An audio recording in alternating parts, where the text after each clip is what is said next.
Bonjour à tous, frères et sœurs. Bonjour. On va commencer notre réunion. Prenez place. Enfin, prenez place, mais vous pouvez déjà, je vous invite déjà à vous lever. Levons-nous. Parce qu'on va pas tarder, on va louer le Seigneur. Et en tout cas, j'espère que tout le monde est bien ce matin. J'espère que chacun d'entre vous, voilà, vous avez passé une bonne semaine. Voilà, en tout cas, une bonne semaine avec le Seigneur. Parce qu'avec le Seigneur, on passe toujours une bonne semaine. Voilà, une bonne semaine. Parce que tant que Jésus est là, on sait que tant que j'ai cette assurance que Jésus est là, Jésus règne, c'est Jésus qui règne sur ma vie. Peu importe ce qui va venir, peu importe ce qui est là, c'est vrai, il y a des mauvaises nouvelles, il y a des choses qui arrivent, qui nous terrassent, mais Jésus est là. Amen, frères et sœurs. Et ce matin, on veut vraiment se tourner vers lui. On veut vraiment lui demander vraiment qu'il puisse nous accorder sa grâce. Cette grâce pour pouvoir continuer sur ce chemin étroit, frères et sœurs. Car de plus en plus, il y a cette tentation de sortir de ce chemin et d'aller vers ce chemin large et spacieux, comme dit la parole, qui mène à la perdition. De plus en plus, frères et sœurs, nous serons tentés de quitter ce chemin. Et peut-être sur ce chemin, peut-être tu es faible, peut-être tu es fort, mais le Seigneur veut nous fortifier ce matin. Si tu es venu là, tu te sens faible, tu te sens peut-être mais comme moins que rien, mais gloire à Dieu. Gloire à Dieu. Viens tel que tu es, mon frère, ma sœur. Car le Seigneur a quelque chose pour toi ce matin. Si tu es là, peut-être tout va bien, mais il y a aucun problème. Ça peut aussi aller, tout va bien, mais reste humble et laisse le Seigneur te parler. Amen. En tout cas, le Seigneur a une parole pour chacun d'entre nous, frères et sœurs, ce matin. Il veut nous encourager, il veut me montrer. Moi, je sais que de plus en plus, je veux garder mon cœur ouvert. Je veux pas, avoir, comme on avait entendu, avoir cette trop haute opinion de moi-même. Mais à chaque moment, je veux être prêt à entendre la parole du Seigneur. Et le Seigneur peut nous parler, que ce soit pendant la louange, pendant la prédication. Ça peut être aussi après, simplement, c'est pour ça que je vous encourage, ne partez pas tout de suite quand c'est fini. Cherchez à nous connaître. Le Seigneur peut te parler là aussi, au travers, en allant voir un frère, une sœur, en voulant partager nos cœurs. Le Seigneur est là aussi. Amen, frères et sœurs. En tout cas, ne nous privons pas. Là, ce matin, on a ce rendez-vous avec lui et son Saint-Esprit est là pour agir au milieu de nous. Amen. En tout cas, je sais que là, on sent qu'il y a de la joie. Il y a de la joie là dans les cœurs. Mais en tout cas, tournons nos cœurs vers lui et louons-le. Amen. Alléluia. Seigneur, nous venons ce matin dans ta présence. Seigneur, nous venons avec reconnaissance, avec la joie dans nos cœurs. Avec, Seigneur, une espérance, une foi, Seigneur. Car Jésus, tu es là. Tu es là ce matin et tu veux nous parler. Seigneur, c'est pas ta volonté que nous venons dans ta présence pour ressortir tel que nous sommes venus, pour ressortir avec les mêmes tracas, les mêmes fardeaux. Mais tu nous appelles à venir et à déposer tout fardeau à tes pieds, Seigneur Jésus. Et Seigneur, nous voulons vraiment profiter, Seigneur, de tout ce que tu as pour nous, Seigneur. Nous voulons rien laisser à terre, Jésus. Oui, Jésus, parle-nous. Encourage, Seigneur, ceux qui sont abattus, relève-les. Ceux qui sont malades aussi, Seigneur. S'il y en a qui sont malades ce matin, Seigneur, tu les fortifies, Seigneur. Ceux qui n'ont pas pu venir, qui sont dans leur lit, Seigneur, fortifie-les. Tu as quelque chose pour eux aussi, Seigneur. Oui, Seigneur, nous te demandons ta grâce. Tu es là, Seigneur, fortifie-nous. Et Seigneur, nous voulons te donner toute la louange. Nous voulons t'élever, te donner toute la gloire, Seigneur. Ah oui, Jésus. Alléluia. Oui, Seigneur, nous t'adorons. Oh, Jésus, tu es sur le trône, Seigneur. Oh, nous nous confions en toi. Viens nous parler, Jésus. Oh, Seigneur.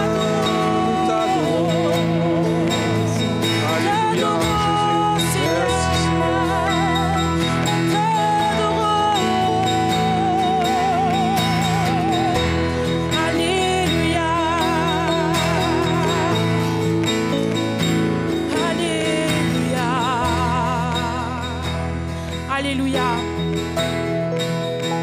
On veut louer le Seigneur ce matin, amen. de tout votre cœur, je vous invite à louer le Seigneur. Amen.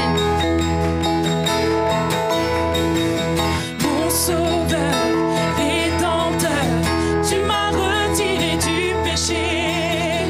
Ta puissance m'a changé. Tu as laissé ta divinité pour nous, délivrés à jamais. Tu nous as retrouvés dans ce monde égaré. Tu es venu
mis à part pour être saint.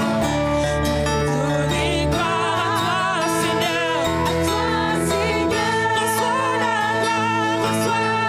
gloire, reçois la puissance, reçois la louange, ô Seigneur. Reçois la gloire, reçois la puissance. Nous t'adorons et t'exaltons. Reçois la gloire, la puissance. Reçois la louange, ô Seigneur. Reçois la gloire, reçois la puissance. Nous t'adorons et t'exaltons. Nous t'adorons et t'exaltons. Nous t'adorons et t'exaltons.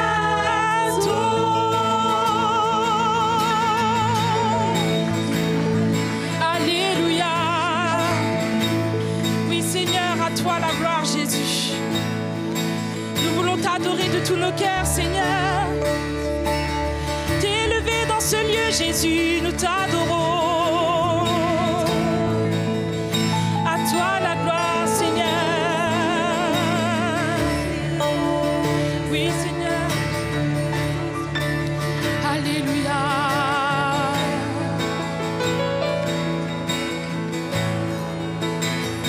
Reçois la gloire, reçois la puissance, reçois la louange.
Frères et sœurs, quelle grâce le Seigneur nous fait d'être dans sa présence ce matin. C'est un réel privilège et nous voulons vraiment bénéficier de ce moment, comme a dit le frère Raphaël, à l'ouverture de cette réunion. Comment l'Esprit de Dieu en nous témoigne que Jésus est là. Et quand nous sommes dans sa présence, il y a un élément que le Seigneur veut trouver dans notre cœur, c'est la foi. Le Seigneur sait quand et comment nous encourager. Et nous pouvons vraiment témoigner qu'il est fidèle. C'est vraiment ce que le Seigneur veut trouver dans notre cœur maintenant, là. Nous avons tous besoin de Jésus. Oui ou non? Nous avons tous besoin du Seigneur. Et il sait quand et comment. Ce matin, vous êtes peut-être venus justement, comme disait Raphaël, avec un besoin d'une guérison, d'une parole, d'un encouragement. Le Seigneur voit nos larmes, il entend nos cris, il nous connaît. Avant même que nous parlions, le Seigneur sait ce que nous allons dire. Je veux vous encourager de ne pas prendre ce moment à la légère. Ce n'est pas un moment religieux, nous ne sommes pas à l'église parce que c'est dimanche, mais nous sommes là, le peuple de Dieu mis à part, pour un plan merveilleux, et nous sommes là dans la présence de notre Sauveur et Seigneur, qui a quelque chose pour chacun de nous ce matin. Le Seigneur ne veut pas nous renvoyer les mains vides. Tu as des doutes, le Seigneur peut répondre à tes questions à travers sa parole, à travers son serviteur. Tu as le cœur lourd, le Seigneur veut aussi enlever ce fardeau. Tu ne te sens pas très bien, mais dans la présence du Seigneur, n'importe quoi peut se passer dans la présence de Jésus. Avec la foi dans notre cœur, si on doit s'humilier, on s'humilie. Si on a besoin vraiment de répandre notre cœur devant le Seigneur, c'est le moment. Ce ne sont pas des chants qu'on chante, c'est l'état de notre cœur. Ce que nous disons, c'est la réalité de notre vie. Et nous voulons vraiment bénir le Seigneur ce matin. Nous voulons l'honorer, nous voulons lui donner toute la gloire. Et nous voulons nous attendre à ce que Dieu nous parle.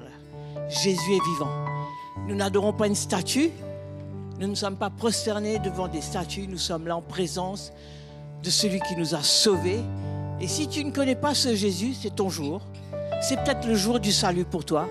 Si tu as abandonné la course, c'est aussi le jour pour revenir, pour se repentir, pour s'humilier et pour revenir devant ce Seigneur merveilleux qui t'aime, qui n'a pas mis une croix sur toi, qui est là pour pardonner. Je vous encourage. Chacun de nous peut repartir d'ici avec quelque chose de Jésus.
Tu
T'adorons, Seigneur. Tu es roi, Jésus. Alléluia, t'adorons.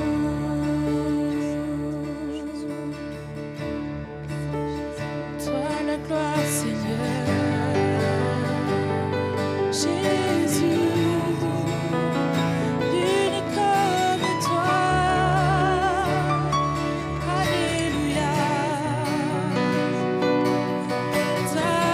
T'adorons, toi seul Seigneur, et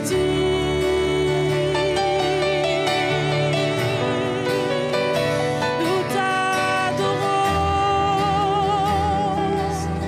Jésus, tu es le roi des rois, Seigneur. Alléluia.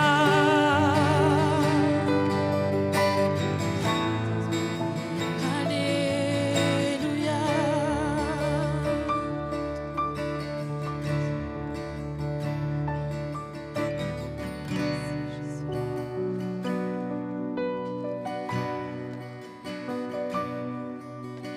À l'agneau de Dieu soit la gloire.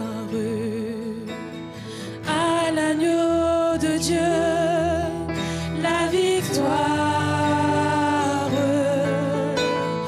À l'agneau de Dieu soit le règne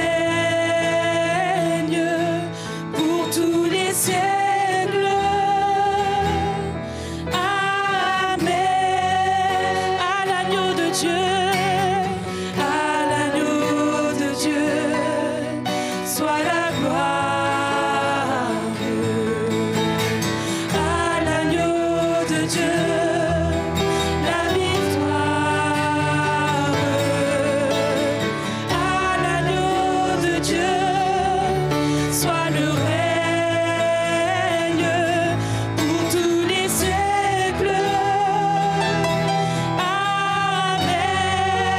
Élevé, élevé à la droite de Dieu, couronné de 1000 couronnes, tu resplendis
Alléluia. Le Seigneur est bon, les frères et sœurs. Quelle grâce de le louer, de déposer nos fardeaux et de pouvoir être libres pour nous tourner vers le Seigneur et ouvrir nos cœurs au Seigneur. Soyez les bienvenus, prenez place. Et puis, il y a sûrement beaucoup de frères et sœurs qui sont là pour la première fois. Alors que moi, je ne me rappelle pas des noms, j'ai l'impression que vous êtes tous là pour la première fois, mais... Alors, je ne vais pas me lancer dans des noms, mais si vous êtes là pour la première fois, levez votre main. Oui, voilà, très bien là-bas, bienvenue. Est-ce qu'il y a quelqu'un d'autre qui est là pour la première fois? Oui, non, c'est par là. Oui, là-bas, une sœur là-bas, on la salue aussi. Bienvenue. Vous savez, on est une grande famille. Hier, je montais dans ma voiture et devant l'église, il y avait un jeune homme qui était là. Et il me parle, il me dit, on s'est déjà parlé au téléphone il y a 3 ans ou il y a 4 ans. Alors je dis, j'ai du mal à te reconnaître. Et puis il se présente, il est un musulman converti à l'évangile. Et il habite à côté de chez nous, il était dans la rue et on l'a rencontré comme ça. Alors je l'ai pris dans ma voiture, il est venu faire les courses avec moi, on a pu discuter ensemble, se connaître. Et ça, c'est la grâce de Dieu, la famille du Seigneur. Et au bout de 5 minutes, on a l'impression qu'on se connaît depuis des années, parce que le Seigneur a fait une œuvre extraordinaire dans son cœur, comme dans nos cœurs, et ça nous unit. C'est pourquoi c'est indispensable de se retrouver avec les frères et sœurs chaque dimanche et chaque semaine aussi, parce qu'on communie ensemble, on s'encourage, on sert le Seigneur ensemble. Et puis, vous savez, on ne change pas quand on vit tout seul. Quand on vit autour de nous, on n'a personne pour parler, il semble qu'on est bien. Mais quand on est ensemble, il y a des situations, on apprend à grandir, à être confronté. Et puis, comme ça, on grandit. Et on change de jour en jour. Quelle grâce! Que le Seigneur vous bénisse, vous fortifie et qu'on passe un bon culte à la gloire du Seigneur. Alléluia. Maintenant, c'est Gervais.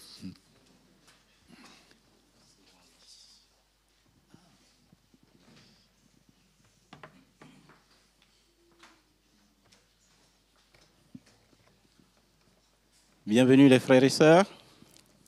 C'est une grâce d'être ensemble dans la maison de Dieu.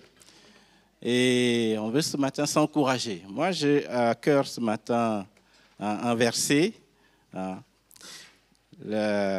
C'est dans 1 Samuel 15. Je lis pour vous, mes frères et sœurs.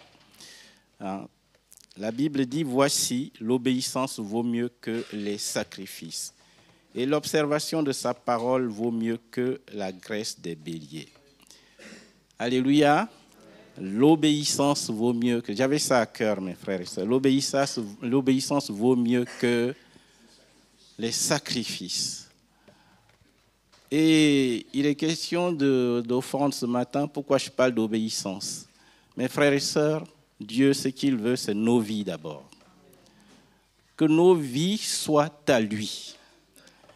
Et allons obéir à ça, mes frères et sœurs. Allons obéir, allons déposer à ses pieds tout fardeau et surtout amener à l'autel notre vie. C'est ce que le Seigneur nous demande. C'est vrai qu'on peut servir le Seigneur, on peut être là-bas, derrière, ici, partout, on peut courir à gauche, à droite, mais le Seigneur veut qu'on puisse obéir. Si on entend aujourd'hui la parole de Dieu, ce qu'on a entendu, qu'on puisse le mettre en pratique, mes frères et sœurs. Qu'on puisse s'aligner. Crions au Seigneur que notre vie soit alignée avec sa parole. Et que, mes frères et sœurs, les choses sont en train de devenir de plus en plus, de se gâter. Dans le monde, on voit tout ce qui est autour de nous. Et la parole de Dieu, mes frères et sœurs, c'est un refuge pour nous. Parce qu'elle nous éclaire, elle nous montre les pièges que ce monde nous tend, la séduction et tout ce qui est autour. Et je pense que si on est là ce matin, ce n'est pas parce qu'on le veut, c'est parce que le Seigneur a préparé ce moment pour qu'on puisse le rencontrer, pour qu'il puisse faire ce qu'il a besoin de faire dans nos vies, il puisse le faire. Mais pour cela, on a besoin, nous, il a besoin de notre concours, c'est-à-dire qu'on puisse obéir. Jean lui parlait tout à l'heure d'une famille, des personnes qui ont obéi, et tout le reste a suivi. Mes frères et sœurs, et le Seigneur veut faire de grandes choses avec nous. Mais nous, on regarde le plus souvent avec nos yeux naturels. On dit combien ça va nous coûter? Est-ce que je vais finir le mois? Est-ce que ceci? Est-ce que cela? Ou même simplement, là on parle d'argent, mais simplement venir faire le ménage dans la maison de Dieu, mes frères et sœurs. Ou aller rendre visite ou faire une course pour quelqu'un. Le Seigneur, mes frères, nous demande d'obéir. De ne pas regarder, parce que, mes frères et sœurs, vous savez, si on commence à calculer, on ne fera jamais rien. On ne serait même pas là ce matin. Non, mais c'est vrai. Si on commence à calculer, on ne serait même pas là.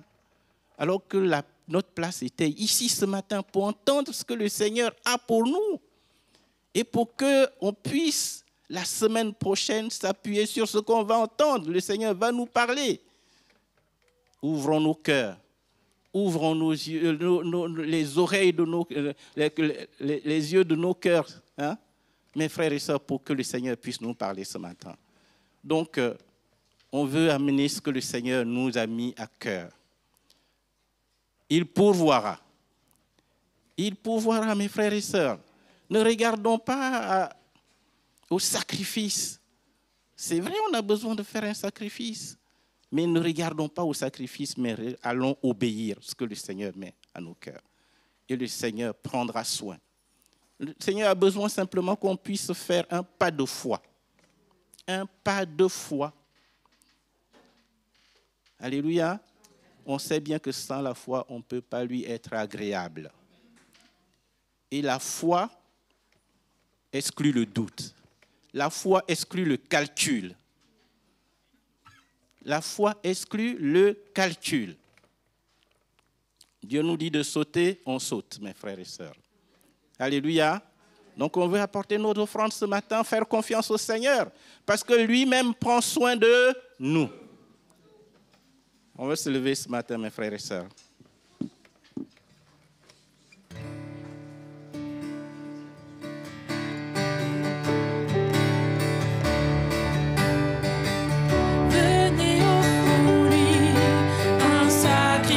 De joie, venez offrons-lui un sacrifice de joie. Venez offrons-lui un sacrifice de joie.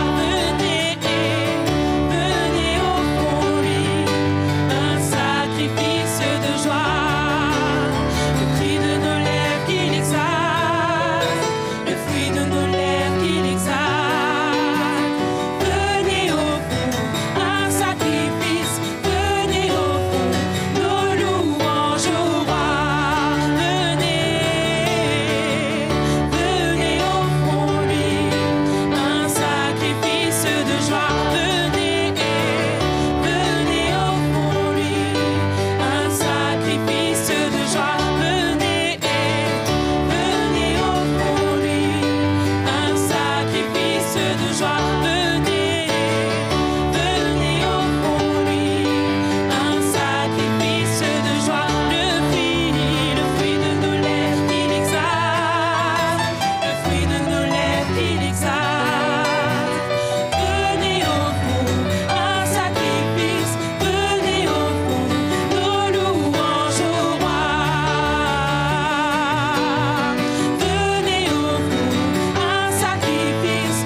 C'est une joie d'être avec vous, de partager la parole du Seigneur. La semaine dernière, nous étions à Bordeaux pour un rassemblement qui n'était pas trop évident, mais le Seigneur était avec nous et il y avait des gens qui sont venus à cause de mes histoires, donc c'était l'occasion de les connaître aussi. Et c'est toujours intéressant d'aller rencontrer les frères et sœurs un peu partout et de voir la grâce qu'on a, d'avoir un évangile qui est clair, les frères et sœurs. Quelle grâce, et on ne peut que remercier le Seigneur. Hein? Parce que beaucoup de gens ont l'évangile de la conversion, mais après ça s'arrête.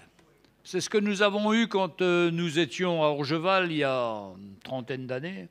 Nous avions la possibilité d'amener les gens au Seigneur. Et les gens venaient au Seigneur. Mais après, quoi leur donner pour qu'ils puissent avoir la victoire sur leur chair ? Pour moi, c'est l'évangile de la croix qui a tout changé. Quand on a l'évangile de la croix, on comprend qu'il faut qu'on donne notre vie, qu'on renonce à nous-mêmes. Et ça, les gens n'aiment pas, renoncent à eux-mêmes. Mais si tu ne renonces pas à toi-même, tu ne peux pas servir le Seigneur.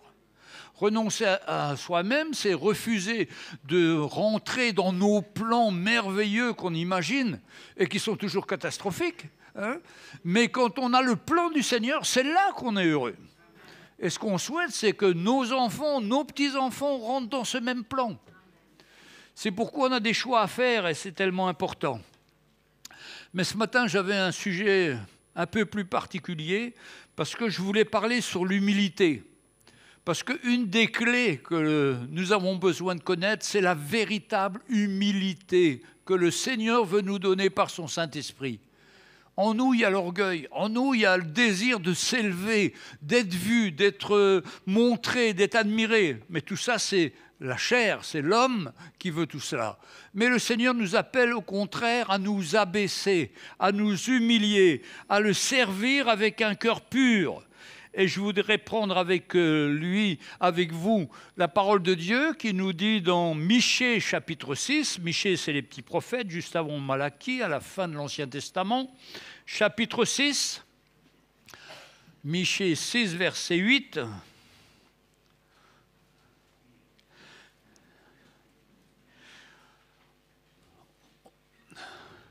On t'a fait connaître, ô homme, ce qui est bien. Et ce que l'Éternel demande de toi, c'est que tu pratiques la justice, que tu aimes la miséricorde et que tu marches humblement devant moi. Vous voyez, souvent quand on parle de l'humilité, on considère l'humilité tout seul, au lieu de considérer toutes les choses qui nous expliquent la véritable humilité. C'est comme les poupées russes. Vous savez, dans des boîtes, là, les poupées russes, on en sort une, deuxième, une troisième, quatrième, cinquième, dixième. Et il y a plein de choses qui sont rattachées à cela, comme à l'humilité. Il y a plein de choses qui est données. Donc, ce que l'Éternel demande de toi, c'est que tu pratiques la justice, c'est-à-dire ce qui est droit. On y est tous, les frères et sœurs. Hein. C'est ce que tu marches dans ce qui est droit, ce qui est juste. Hein. Et puis, la deuxième chose, ça s'appelle la miséricorde. Alors, la miséricorde, qu'est-ce que c'est de faire miséricorde à quelqu'un ? Eh bien, la miséricorde, c'est Dieu qui nous fait miséricorde et qui partage nos péchés, qui pardonne nos péchés et qui les efface. Et la miséricorde que nous avons à partager, c'est un secours auprès des faibles et des opprimés. C'est de montrer la compassion même envers eux de ce qu'ils l'ont des fois offensé Dieu, mais il reste l'espoir qu'un jour leur cœur puisse s'ouvrir et que la grâce puisse se manifester. Ce n'est pas un jugement final. Quelqu'un qui est loin du Seigneur, on s'attend à un miracle dans sa vie, on a l'espérance pour lui et on doit manifester la miséricorde. Parce que s'il est sur un chemin dans lequel il est en train de se perdre, on doit lui répondre avec sagesse, avec miséricorde et s'attendre à la grâce du Seigneur. La miséricorde et la grâce, c'est différent. La miséricorde, c'est quand on quelque chose qu'on devrait recevoir, le châtiment qu'on devrait recevoir, mais au lieu de le faire, ce châtiment, on fait miséricorde. Donc, on ne donne pas un châtiment à quelqu'un ou une réflexion à quelqu'un qui est dans l'erreur. On doit avoir cette miséricorde, cet amour de toujours apporter la grâce de Dieu, c'est-à-dire la grâce, c'est ce qu'on ne mérite pas. La conversion, on ne mérite pas.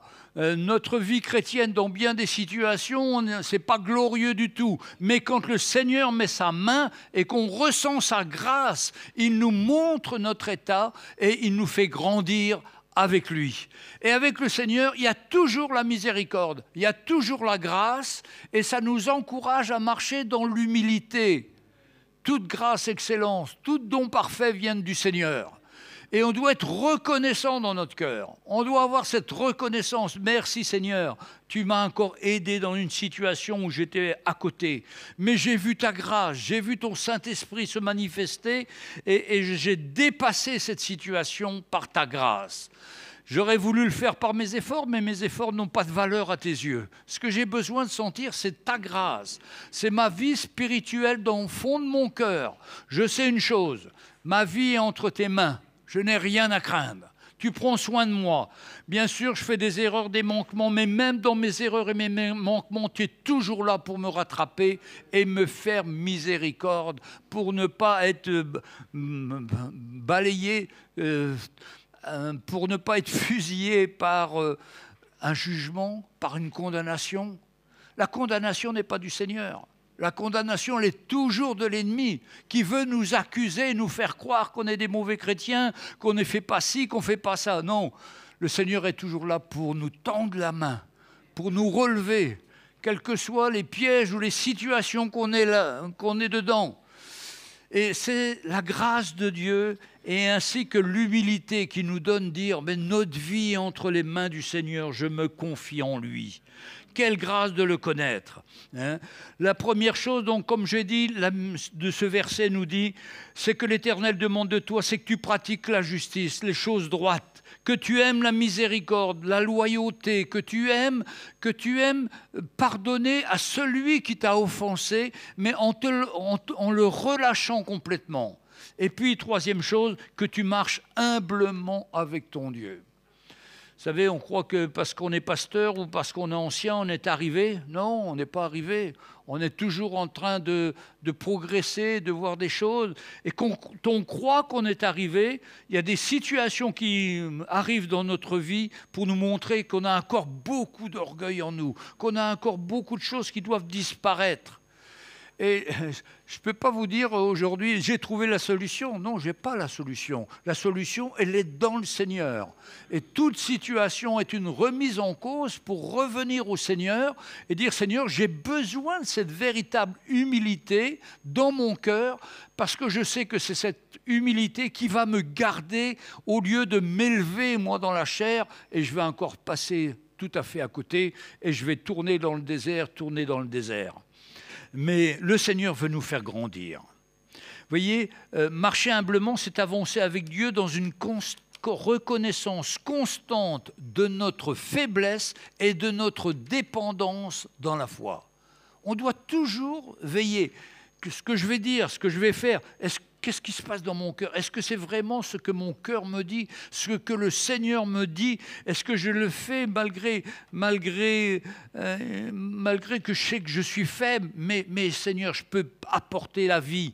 Et parce que moi, je suis passé par là, parce que je suis toujours aussi faible tout en étant pasteur, mais je m'appuie sur le Seigneur, j'ai confiance en lui, et par la foi, je peux apporter une parole qui vous apporte la vie. Quelle grâce, mes frères et sœurs! Et c'est comme ça qu'on doit être les uns avec les autres, s'attendre toujours au Seigneur dans notre marche, mais avec cette humilité.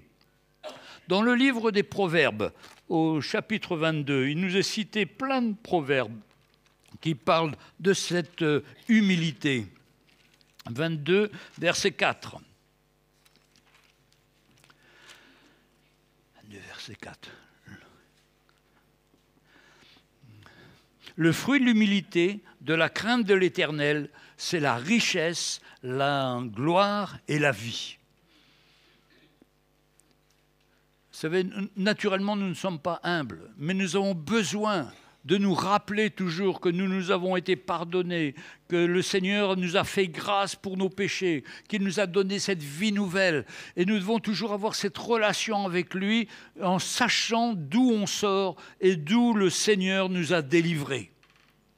Parce que si on oublie de ce qu'il a fait pour nous, ben on croit qu'on est bien. Parce qu'on s'appuie sur notre connaissance, sur notre sagesse. Mais si on a cette humilité dans notre cœur qui nous rappelle sans cesse nos faiblesses, nos manquements, on sait que c'est par grâce que nous avons été sauvés. Et cette grâce, on doit la transmettre à d'autres avec l'amour du Seigneur. Vous savez, vous êtes tous des graciés du Seigneur. Si le Seigneur ne vous a pas gracié, vous ne seriez pas là. Mais il vous a fait la grâce de le connaître, la grâce de s'approcher vers lui, de lui. Des fois, on n'a pas répondu, ou on ne répond pas encore, on attend, on est mal fichu, et on reste pendant des années, jusqu'au moment où on se repent et on retrouve le chemin du Seigneur. Je vous dis ça, j'ai un frère en ce moment qui est en train de mourir d'un cancer du foie, et c'est quelque chose du pancréas, c'est quelque chose de très terrible, parce qu'en une semaine, il a dû se coucher, et au bout d'une semaine, il ne peut plus se lever. Et son espoir de vie est d'1 mois ou 2 mois. Et il avait connu le Seigneur et malheureusement, il l'avait abandonné. Mais on va aller le voir cette semaine et on s'attend à un miracle du Seigneur. On s'attend au pardon et à la grâce de Dieu pour qu'il se relève dans cette situation-là. Pas forcément qu'il ne parte pas forcément qu'il reste avec nous, mais au moins qu'il parte avec le Seigneur, avec la paix dans son cœur, avec le pardon du Seigneur. Parce qu'on a peut-être reçu le pardon il y a des années, puis on a oublié, puis les soucis de la vie, les circonstances de la vie, on a mis plein de choses dessus. Mais un jour, le jour avant de mourir, il est important que tout ça ressorte et qu'on retrouve cette relation avec le Seigneur. Parce que notre vie, elle n'est pas uniquement sur cette terre, parce que si elle est sur terre, elle est bien malheureuse et bien difficile. Nous, notre avenir est d'être là-haut avec le Seigneur. Notre espérance, c'est qu'un jour, on sera heureux à le servir, en train de le louer de tout notre cœur. Et on ne va pas... Bien sûr, ce moment sur la terre, c'est un test, c'est un moment, et c'est le moment des choix importants pour notre vie. Et malheur à celui qui n'aura pas donné sa vie au Seigneur, parce qu'il sera toujours dans l'infini, et ce sera terrible pour lui. Mais gloire à Dieu, quand Dieu nous a appelés une fois, il y a encore la grâce de Dieu après. Vous savez, quand j'ai vu mon fils partir dans la drogue, alors qu'il était petit, il servait le Seigneur, il aimait le Seigneur. Puis à 18 ans, il m'a dit, papa, non, j'arrête, je ne veux plus aller à l'église, je ne connais pas le monde, je veux vivre le monde. Il est parti dans la drogue et c'était terrible pour moi. Mais quelque part, je me disais, mais moi, j'étais dans le monde à fond jusqu'à 21 ans. À 21 ans, Dieu me fait la grâce de le connaître. Et depuis, je n'ai pas abandonné. J'ai toujours été avec le Seigneur.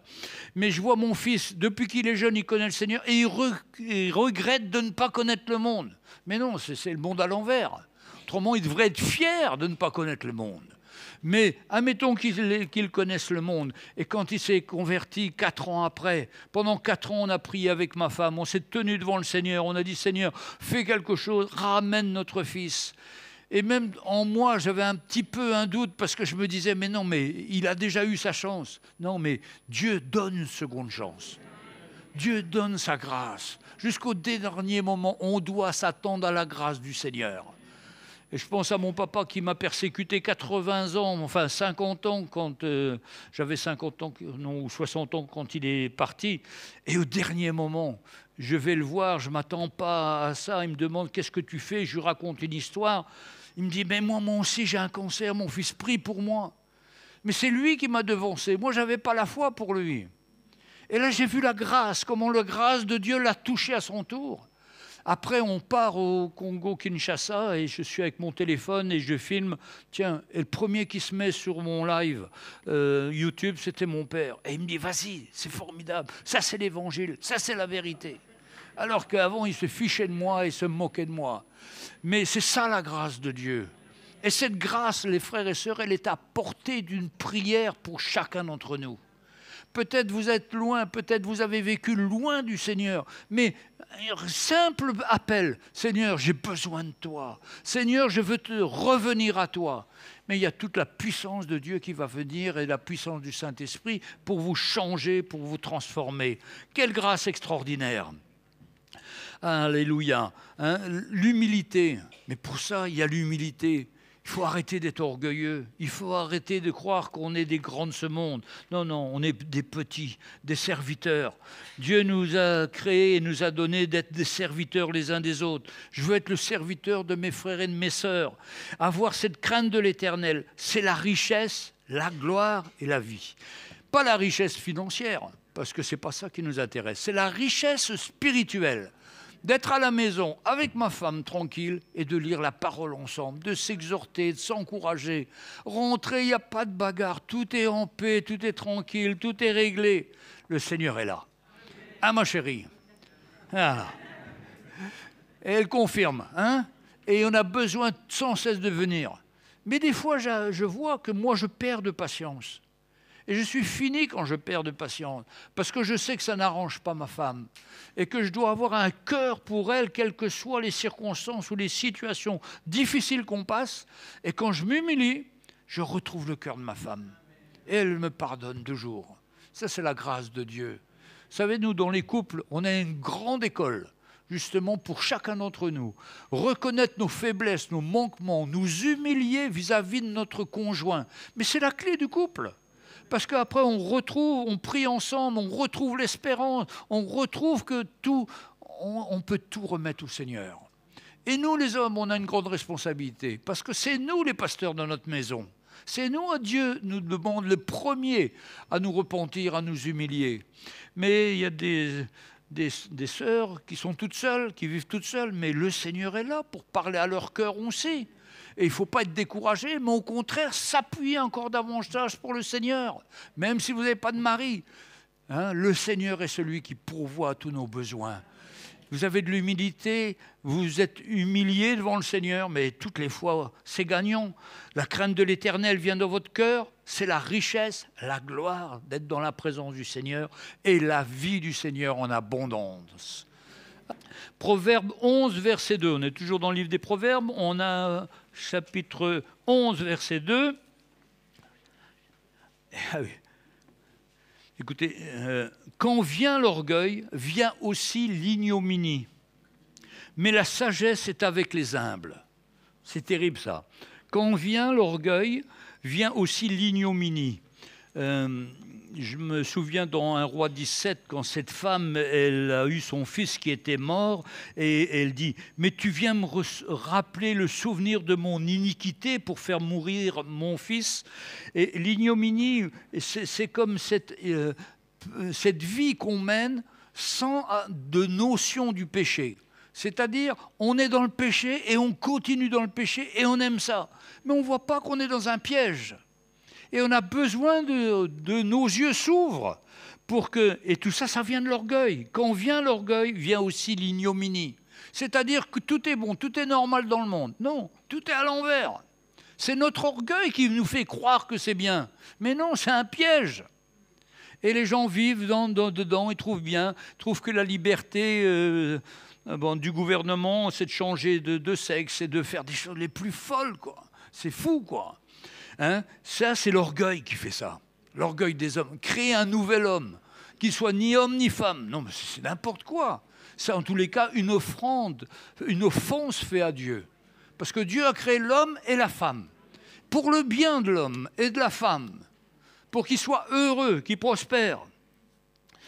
Mais quand vient l'orgueil, vient aussi l'ignominie. Mais la sagesse est avec les humbles. C'est nous les humbles, mes frères et sœurs.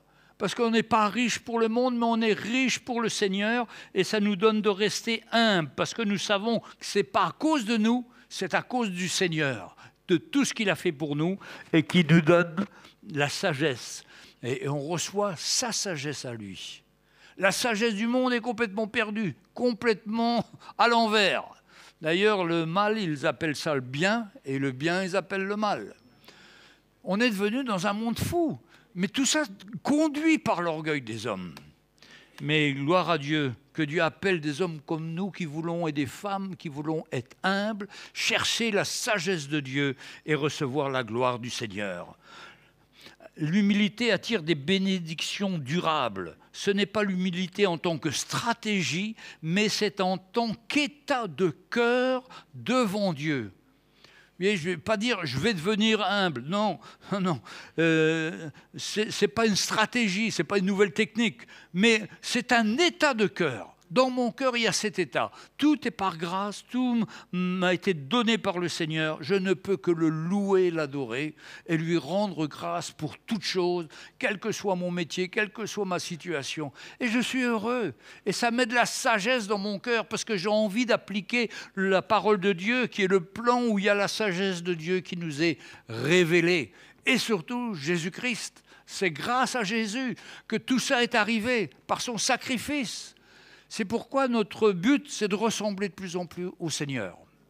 Lui qui était injurié, lui qui était maltraité, mais il gardait son cœur. Il avait cette humilité. Il savait qu'il était venu pour un monde qui était perdu, qui serait opposé à lui. Mais il a gardé son cœur et il a vu qu'un jour, en portant sa vie sur la croix, il y aurait des millions de personnes qui viendraient à lui, qui le serviraient. Et qu'un jour, on va se retrouver là-haut dans le ciel.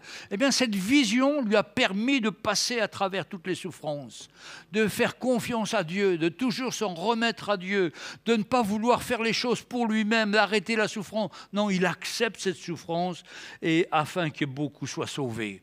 Et nous aussi, nous sommes appelés à accepter la souffrance et les situations difficiles dans notre vie. Alors, revenons au Proverbe 15, verset 33. Verset 15, Proverbe 15, verset 33. La crainte de l'Éternel enseigne la sagesse et l'humilité précède la gloire. La crainte de l'Éternel, ça enseigne la sagesse. Dieu nous révèle. Dieu, dans le royaume de Dieu, l'honneur vient après l'humilité. Quand vous êtes humble, Dieu va vous donner un honneur, il va vous élever. Dieu n'élève pas ceux qui s'exaltent eux-mêmes, ceux qui se présentent eux-mêmes avec tous leurs diplômes, mais ceux qui se confient en lui et acceptent d'attendre son moment. Je vois beaucoup de gens qui cherchent du travail, et ils voudraient, avec leur diplôme, trouver quelque chose, mais souvent, les gens disent « Oh, ben, les diplômes, maintenant, ça ne sert plus à rien, tout le monde a son bac, ça n'a plus de valeur. » Maintenant, quand quelqu'un a un diplôme et puis qui veut travailler, on lui dit « Ah ben non, vous n'avez pas fait de stage, vous ne connaissez pas le métier, donc on ne peut pas vous embaucher. » Enfin, ça devient de plus en plus difficile. Mais moi, j'ai toujours vu, écoutez, celui qui commence à travailler au plus bas poste, mais qui est un vrai chrétien, que son oui soit oui, que son non soit non, il va tout de suite être vu par ses chefs et tout de suite, il va être promu. Parce que c'est le Seigneur qui nous fait grandir. C'est le Seigneur qui nous rend récompense. À nous d'être fidèles, à nous d'être témoins du Seigneur dans notre travail. C'est pour ça la Bible dit, tout ce que vous faites, ne le faites pas pour les hommes, faites-le pour le Seigneur. Ne le faites pas pour votre chef uniquement, mais vous le faites pour le Seigneur, et là, vous le ferez bien.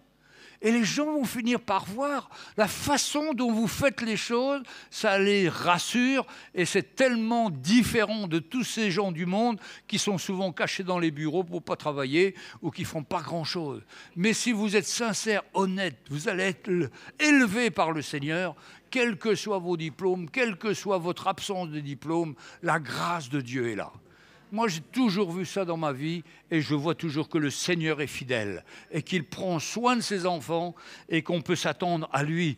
Mes frères et sœurs, la grâce du Seigneur dans notre vie, c'est quelque chose de précieux. Ça nous garde de toutes ces folies et ça met dans notre joie, dans notre cœur, sa joie et ça donne un moteur. Ça donne envie de plaire au Seigneur. Et si on plaît au Seigneur, ben on ne plaira pas à tous les hommes, mais on plaira à ceux que Dieu a préparés d'avance, pour que ça serve pour sa gloire. Alléluia. La crainte de l'Éternel enseigne la sagesse et l'humilité. Pas l'humidité, mais l'humilité précède la gloire. Dieu n'élève pas ceux qui s'exaltent eux-mêmes, mais ceux qui se confient en lui et acceptent d'attendre un moment.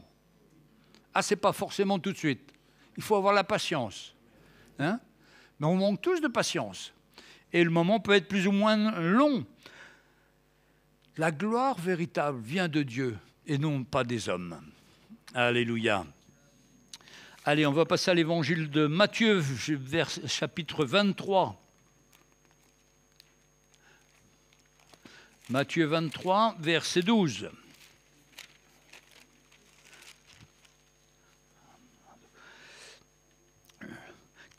Alors, le plus grand parmi vous sera votre serviteur. Quiconque s'élèvera sera abaissé, et quiconque s'abaissera seront élevés. Dieu ne valorise pas les apparences, mais le cœur, notre cœur. Mais le cœur. Il se penche avec tendresse sur celui qui reconnaît son besoin. L'humilité attire la faveur de Dieu. Quand vous êtes humble, quand vous êtes simple, quand vous êtes devant le Seigneur, que vous le remerciez, eh bien ça attire la faveur de Dieu, c'est-à-dire ça a manifesté la grâce du Seigneur. Dieu aime ses enfants lorsqu'ils sont à genoux, lorsqu'ils attendent le Seigneur, lorsqu'ils attendent à lui, et Dieu a agi. Alléluia. 1 Pierre 5, versets 5 et 6. 5 et 6. De même, vous qui êtes jeunes, soyez soumis aux anciens et tous dans vos rapports mutuels. Revêtez-vous d'humilité, car Dieu résiste aux orgueilleux, mais il fait grâce aux humbles. Alléluia. Le succès qu'on a, c'est d'avoir dans notre cœur qu'on ne veut pas être des orgueilleux, mais on veut être des gens humbles qui servent le Seigneur, être fidèles à tout ce qu'il nous donne. Quelle grâce. Alléluia. S'humilier, ce n'est pas se rabaisser inutilement, c'est se soumettre à Dieu, à son autorité et à son rythme.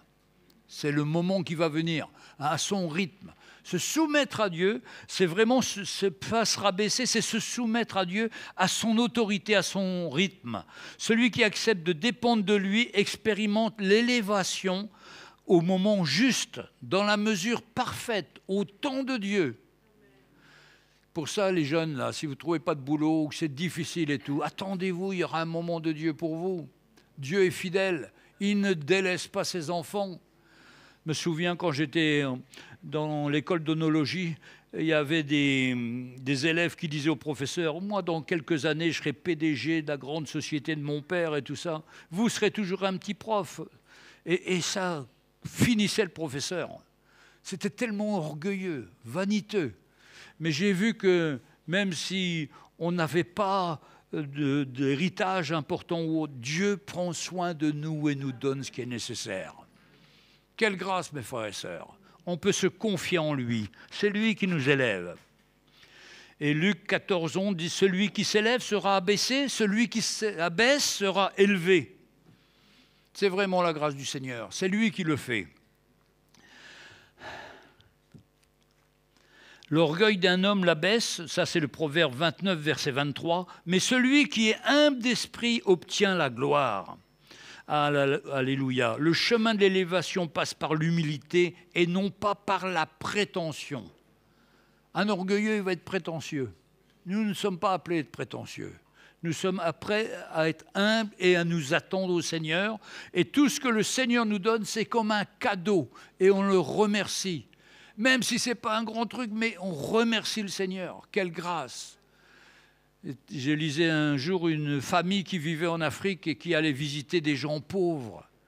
Et il leur servait une tasse de thé. Et le frère qui était là lui dit « Vous savez, on peut rendre grâce pour le thé. Parce que je n'en avais pas et c'est un voisin qui est venu me l'amener. » Tout don parfait vient du Seigneur. Dieu pourvoit à nos besoins dans sa grâce. Et on peut être reconnaissant pour tout ce que Dieu donne. Alors, pas forcément faire une longue prière, mais dans notre cœur, on sait que c'est Dieu qui a pourvu. Et on remercie, et on s'attend à lui, et on voit sa main. Alors, il y a 3 hommes dans la Bible qui ont eu une histoire terrible. Enfin, il y a eu beaucoup d'autres. Mais je veux dire par là qui sont passés par la grandeur et après la décadence. Le plus particulier, c'est Lucifer, l'ange déchu. Lucifer n'était pas un malveillant à l'origine. Il était un archange qui participait à la louange avec Dieu. Parmi les plus proches de Dieu, il était là, il conduisait la louange. Dans Ézéchiel 28, il est dit « Un chérubin protecteur, plein de sagesse et parfait en beauté ». Mais dans Ésaïe 14, versets 13 à 14, il est dit « Tu disais en ton cœur, je monterai au ciel, j'élèverai mon trône au-dessus des étoiles de Dieu, je serai semblable au Très-Haut. » Lucifer a voulu usurper la gloire de Dieu. Résultat, il fut jeté du ciel, abaissé plus bas que tout. Il est devenu Satan, l'ennemi juré de Dieu, errant en attendant un jugement éternel. L'orgueil l'a transformé d'ange glorieux à ennemi de Dieu. Mes frères et sœurs, c'est grave. C'est pour ça qu'il ne faut pas s'élever, il ne faut pas se vanter, il ne faut pas s'élever plus que ce que le Seigneur a fait. Lui, il faisait la louange, il chantait, mais un jour, il a voulu s'élever au-dessus de Dieu. Et là, c'était la fin de sa vie. Pharaon aussi, le roi qui avait un cœur endurci quand les Égyptiens étaient en Égypte, et il venait et puis demandait « Laisse aller mon peuple ». Moïse demandait « Laisse aller mon peuple ». Il demandait avec humilité, Moïse. Et il disait « Oui, qui est l'Éternel pour que j'obéisse à sa voix ?» Il ne connaissait pas l'Éternel. Et il disait « Mais qui est l'Éternel pour que j'obéisse à sa voix ?» Et malgré les 10 plaies, il acceptait momentanément, après il se reprenait. Et vous savez comment il a fini.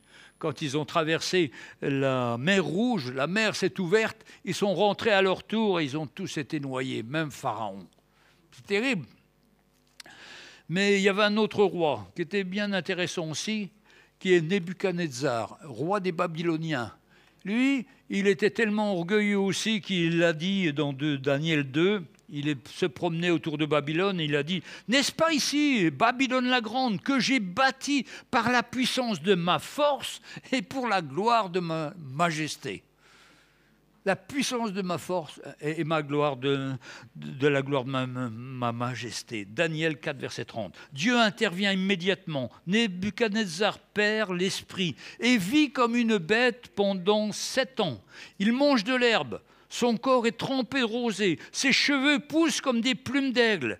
Mais alors, il lève enfin les yeux vers le ciel et le reconnaît. J'ai béni le Très-Haut, j'ai loué et glorifié celui qui vit éternellement. Il capitule devant Dieu. Et qu'est-ce que fait Dieu? Alors Dieu lui rend son intelligence et sa royauté. Nos vies sont dans ses mains. On a peut-être une bonne situation, mais si c'est avec notre orgueil, avec notre vanité, on peut tout perdre. Mais si on se repent, Dieu intervient.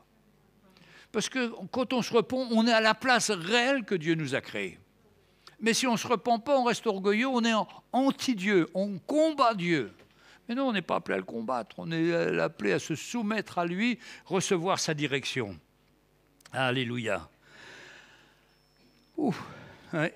Donc Lucifer a refusé l'autorité divine, il est tombé à jamais. Pharaon a résisté à l'appel et à l'humilité. Il a été brisé, noyé dans la mer Rouge. Nebuchadnezzar, après avoir été abaissé, s'est repenti et Dieu l'a restauré. Ça vaut la peine d'être restauré, frères et sœurs. Ça vaut la peine de faire le bon choix pour notre vie. C'est tellement important parce que Dieu oublie tout ce qu'on a pu faire et nous pardonne et on est comme à nouveau avec lui. Cette nouvelle vie que Dieu nous donne, quelle grâce! Les choses anciennes sont passées, toutes choses sont devenues nouvelles. Tellement de gens vont chez les psychiatres et les psychologues qui leur font parler, pour essayer de faire évacuer tout ça. Non, en une seconde, quand on s'approche de Jésus, il efface notre passé et il nous donne cette vie nouvelle, une espérance nouvelle en lui. Je ne suis plus seul, il est avec moi, sa grâce est là. Il va m'aider dans toutes mes situations afin que je prenne la place qu'il a prévue pour moi de toute éternité, mais que j'ai toujours refusé. Mais quand je capitule, eh bien, il restaure toutes choses dans ma vie. Ah, le Seigneur est tellement bon, mes frères et sœurs. Hein? Et je veux vraiment vous encourager, tous ceux qui ne le connaissent pas ou qui ne marchent pas avec lui, je vous invite à capituler. Ça, c'est la vraie humilité. On capitule, on s'abaisse. Dis, Seigneur, pardonne-moi. J'ai voulu diriger ma vie comme je l'ai voulu, mais Seigneur, je viens à toi. Pardonne-moi, Seigneur. J'ai fait les choses à l'envers et je m'attends à toi. c'est cette parole que j'espère pouvoir parler à mon frère pour qu'il puisse se tourner à nouveau vers le Seigneur. Parce que j'ai de l'espérance pour lui. Parce que tant qu'il y a la vie, il y a de l'espérance. Et on doit toujours attendre, avoir cette parole qui amène la vie chez les autres, parce que Dieu nous a fait grâce et qu'il nous a donné la grâce d'être son serviteur et de ne pas avoir à rougir devant les hommes, mais à lui faire confiance.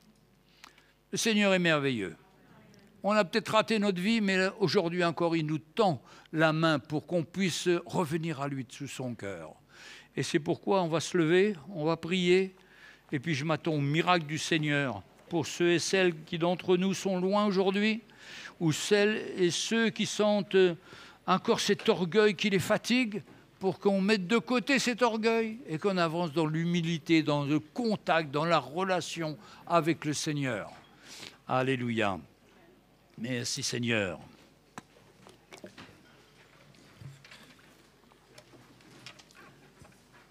Alléluia. Seigneur, je te prie pour chacun des personnes qui sont là. Il y a ceux qui t'appartiennent, il y a ceux qui ont donné leur vie, il y a ceux qui t'ont donné leur vie puis qui ont oublié.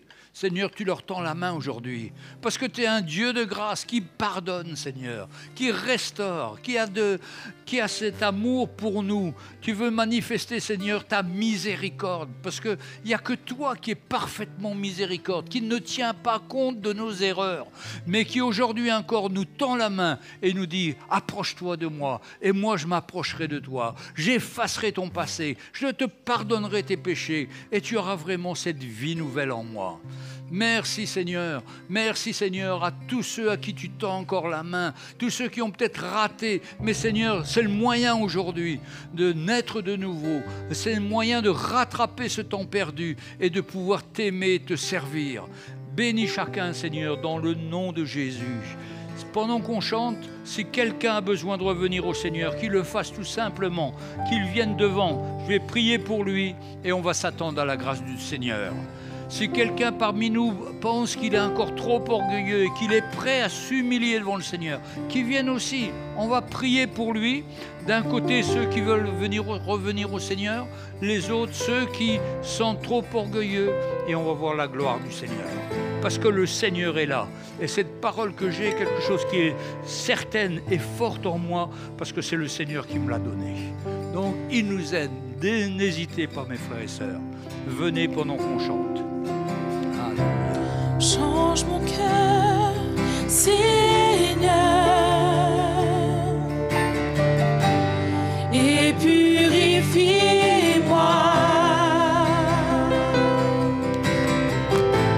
Change mon cœur, Seigneur, que je sois comme toi. Change mon cœur.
Je m'humilie,